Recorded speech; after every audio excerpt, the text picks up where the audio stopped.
ओम शांति। 7/2/1976 के अव्यक्त महावाक्य महारती की नथिंग न्यू की स्थिति और व्यर्थ के खाते की समाप्ति। इस पर बाबा ने क्लास कराते हुए कहा, जैसे ऊंची पहाड़ी पर खड़े होकर नीचे की कोई भी चीज को देखो तो बड़ी चीज भी छोटी नजर आती है, इसी प्रकार से महारती के महान पुरुषार्थ के सामने कोई भी बात बड़ी अनुभव नहीं होगी, अर्थात जैसे सूली कांटा बन जाती है। और मास्टर सर्वशक्तिवान का स्टेज का प्रैक्टिकल स्वरूप क्या होता है? विकर्मों के खाते के साथ साथ व्यर्थ का खाता भी समाप्त हो जाता है। और तीसरी बात बाबा ने कहा कि महारती की मुख्य निशानी क्या होगी? उसे कोई भी बात नई नहीं लगेगी। जैसे एक सेकंड की बीती हुई बात बहुत स्पष्ट रूप से स्मृति में रहती है, वैसे कल पहले की बीती हुई सीन भी स्मृति में होगी, क्योंकि महारती एक तो साक्षी होगा, दूसरा त्रिकालदर्शी होगा। तो महारतियों के महान स्थिति की विशेष निशानी है जिस पे स्पष्ट हो जाए कि ये महारतीपन का पुरुषार्थी है। वह क्या होगा?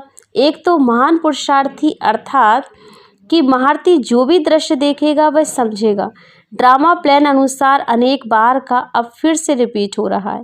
अब नथिंग न्यू लगेगा, कोई नई बात अनुभव नहीं होगी जिसमें क्यों क्या का क्वेश्चन उठे। और दूसरा ऐसे अनुभव होगा जैसे प्रैक्टिकल में स्मृति स्वरूप में अनेक बार देखी हुई सीन अब सिर्फ निमित्त मात्र रिपीट कर रहे हैं, कोई नई बात नहीं कर रहे हैं, लेकिन रिपीट कर रहे हैं। स्मृति लानी नहीं पड़ेगी, कल पहले जो हुआ था वही अब हो रहा है।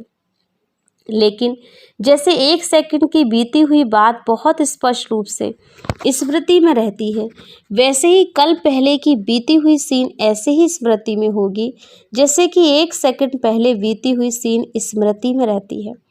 क्योंकि एक तो साक्षीपन होता है, दूसरा त्रिकालदर्शी। ये दोनों स्टेज महारतियों की होने के कारण कल पहले की स्मृति बिल्कुल फ्रेश व ताज़ी रहेगी, इसलिए नथिंग न्यू। और दूसरा क्या होगा? कोई कितनी भी विकराल रूप की परिस्थिति हो या बड़े से रूप की समस्या हो, लेकिन अपनी स्टेज ऊंची होने के कारण वह बिल्कुल ही छोटी लगेगी, बड़ी बात अनुभव ही नहीं होगी और ना विकराल अनुभव होगी। जैसे ऊंची पहाड़ी पर खड़े होकर नीचे की कोई भी चीज़ को देखो तो बड़ी चीज़ भी छोटी नज़र आती है, बड़े से बड़ा कारखाना भी एक मॉडल रूप सा दिखाई पड़ता है। इसी रीति से महारती के महान पुरुषार्थ के सामने उसे कोई भी बड़ी बात अनुभव नहीं होगी। तो महावीर अर्थात महारती के महान पुरुषार्थ, ये दो निशानियां हो जाती हैं, जिसको दूसरे शब्दों में कहा जाता है सूली कांटा अनुभव होगी। और ऐसे महावीर के मुख से जो होने वाली रिजल्ट होगी, वह जो भी होनी चाहिए या होगी, सदैव वह वही शब्द मुख से निकलेगा कि भावी बनी हुई होगी। इसको ही सिद्धि स्वरूप कहा जाएगा। जो बोल निकलेगा, जो कर्म होगा, वो सिद्ध होने वाला होगा, व्यर्थ नहीं होगा। तो महारती की निशानी है विकर्मों का खाता तो समाप्त होना ही है, लेकिन व्यर्थ का खाता भी समाप्त। मास्टर सर्वशक्तिवान है ना, तो मास्टर सर्वशक्तिवान की स्टेज का प्रैक्टिकल स्वरूप विकर्मों के खाते को साथ साथ व्यर्थ का खाता भी समाप्त होगा। यह है महारतियों के पुरुषार्थ की निशानी। नज़र से निहाल करने की सर्विस बाबा ने का शुरू की है। एक है महादानी, दूसरे है वरदानी और तीसरे हैं विश्व कल्याणकारी। तो ये तीनों ही विशेषता एक में ही होगी या कोई विशेषता किसी में और भी कोई विशेषता होगी? नहीं। किसी का वरदानी रूप पूजन होगा तो किसी का विश्व कल्याणी के रूप में पूजन होगा। और पूजन में अथवा गायन में फ़र्क क्यों है? होंगे तीनों ही, लेकिन परसेंटेज में फ़र्क होगा। कोई किसी बात में, अन्य कोई किसी बात पे। बात की परसेंटेज कम अथवा ज़्यादा होगी ना। तो एक कर्मों की गति है, दूसरी प्रारब्ध की गति है और तीसरी फिर है गायन और पूजन की गति।